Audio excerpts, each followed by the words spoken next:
Well, we certainly know and understand that a large part of attending that expo was diversifying the markets for products from Newfoundland and Labrador, and that some companies have been successful. Let's talk about what sort of commitments we've seen. Well, we have seen, first off, Boston is the largest seafood exposition in the world.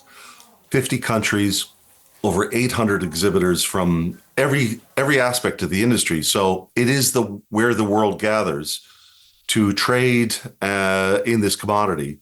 So it was important for us to be there. Newfoundland and Labrador and Atlantic Canada. Canada saw the essential nature of being there simply because we need not only to diversify our markets, but we need to influence American influencers to get these tariffs rescinded. And we also needed to maintain a strong relationship with a historic ally, a historic customer and partner, the United States. So we really had three objectives: nullify tariffs or influence the nullification of tariffs, continue to influence influencers in the United States, rebuild and repolish those American relationships, but to create new deals. And Newfoundland and Labrador companies have been successful at that. And, you know, Minister, certainly we've heard on some of those objectives, we've heard even the Prime Minister say that we need reliable partnerships. So part of that would be looking outside, given the sort of climate we're in, facing tariffs from the United States. And now, of course, we're talking about incoming tariffs from China as well. We heard that there has been some success on that objective that was being looked at. What have you been able to successfully hear from this expo on deals or contracts that have been signed? Obviously, it does take time to paper a contract. In one weekend, from a strong introduction, we won't necessarily see specific papered contracts. So like my colleague, Minister Kent Smith from Nova Scotia, Newfoundland and Labrador companies are in the exact same position. I'll let them evolve their business and their business strategies over the course of time. But what I can report is that Indo-Pacific is a ripe marketplace. Cold water Canadian cold water seafood is of, and always has been, of prime value to that particular marketplace, which takes it as a delicacy. So we have been able to structure some diversification.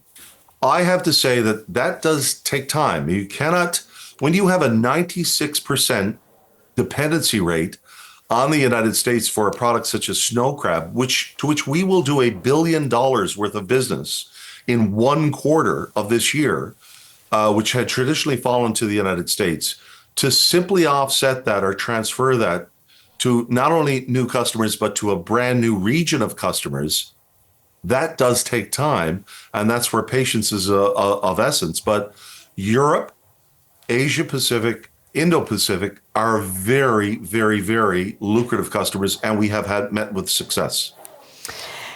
As you're saying, a lot of this does take time. We know that there are tariffs from China that are coming into place on Thursday. What I understand is U.S. and China are the biggest importers of seafood from Canada. 83% of the products go to those two nations, with keeping in mind that these things take time to find other sort of partnerships. How much pain will that initial blow be? Listen, this is catastrophic. I am of the belief that we will be selling premium Canadian seafood into the United States with or without tariff. It is that valuable.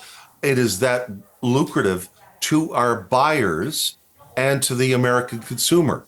Canadian lobster, Canadian snow crab, Canadian seafood is of prime importance and preference. So I had an opportunity to meet with the chief buying officer, the chief procurement officer of one of the United States' largest grocery store retailer, $80 billion in annual sales. He reported to me that 1.8 billion of their 80 billion in sales is seafood, 85% of which this American retailer, which has 2,400 stores across the U.S.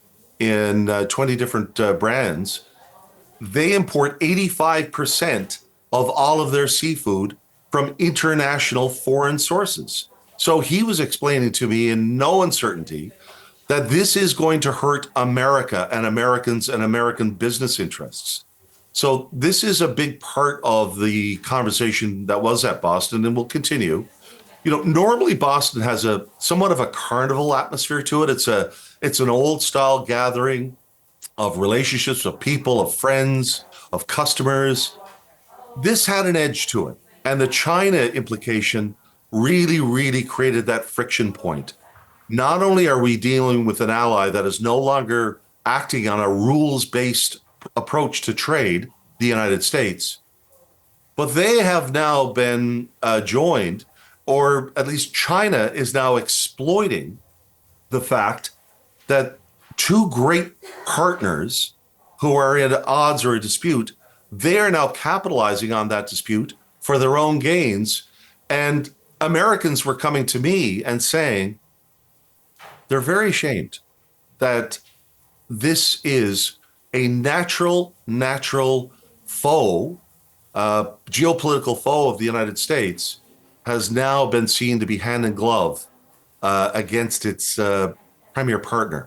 That changed the carnival atmosphere of what Boston normally is to something which is far more gritty. And Americans are feeling a certain pain. They feel very reluctant to stand up and speak out because it's like a bit of a whack-a-mole game, as one described it. You pop your head up, expect to get whacked, and that's really the conversation that occurred. Finally, I wanted to ask you, based on the conversations that you had at this particular expo, and you've detailed some of them, did you get a sense then that the partnership with the U.S. is something that perhaps could be reopened? Are you feeling optimistic about that, or are you feeling really that pressure to diversify in the successful manner that you feel you've made strides in? At this point in time, this is transactional. There will be Newfoundland and Labrador. There will be Canadian seafood entering the United States marketplace in 2025. It is a question of elasticity, price elasticity. It is a question of exactly how much and at what price. It all depends on if and when the tariffs kick in. But I met with Massachusetts State Governor Healy just on Saturday, early Saturday morning. And she expressed to us that we have many, many allies in this. So our first objective is nullification of U.S. tariffs. And I'll give you one final shout out. It has been said to me by many, many influencers asking me to give a thank you. American influencers asked me to give a thank you to Premier Doug Ford.